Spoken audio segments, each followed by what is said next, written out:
So many of us have different habits that are habits of avoidance. Let me explain what I mean by that. They are habits that keep us from feeling things that we don't want to feel.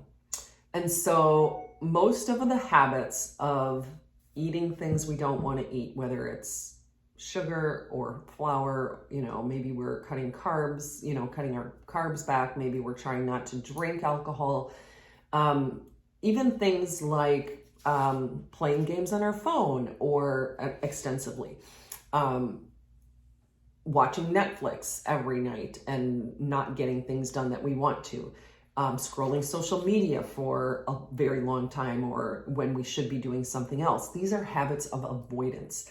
And they can also be called buffering, where we buffer ourselves. We buffer with something we don't want to feel uncomfortable. Whatever emotion is wanting to be expressed, we buffer that with food. So I know myself, sometimes I will get up and grab something to eat when I'm trying to focus and work on a new project that needs some focused time. And if I get up and walk away, I'm buffering. I'm using that habit of interruption, of eating, of, usually for me, it's food, and some chocolate often.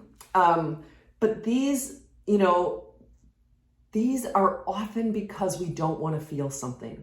And it might be that we don't want to feel the boredom. Maybe we're bored and we eat out of boredom. Maybe we eat out of anger. We get angry at someone and we go right for the potato chips.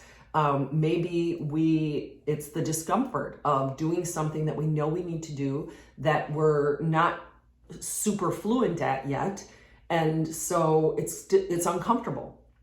Even these videos sometimes for me, or, getting all my posts on social media, I avoid doing that sometimes with food. I'll use food to avoid. And these buffering, these avoidance tactics can sometimes make us feel good in the moment. And then later on, it's like, oh, I should have done this. I should have done that. I should not have watched 3 of those shows. Maybe only 1 would have been the right thing to do. And so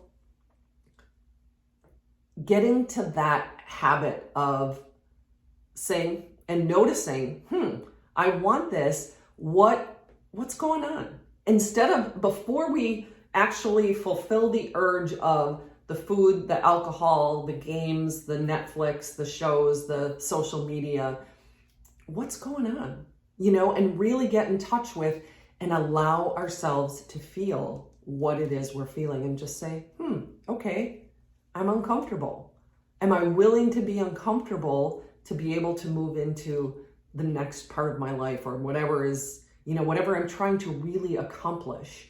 Because we have to feel it all. I've shared my tears of emotions many times, and I'll link it with this video, but we cannot selectively numb our emotions. If we numb the constrictive emotions, the loneliness, the blame, the jealousy, the envy, the hurt, the anxiety, if we try to block those, then we also block the joy. We block the happiness. We block the well-being. We block the satisfaction. We will never have satisfaction in our life. I'm going to just say that. We will not have the fullest satisfaction of life if we do not allow ourselves to feel it all.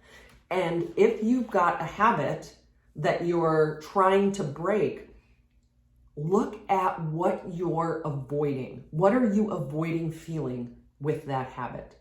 If you'd like to talk further, this is a conversation. This is part of the work. This, working with emotions and feeling all of our emotions is one of the key steps to having a full, juicy, satisfied life. And so that's what I work a lot with my clients.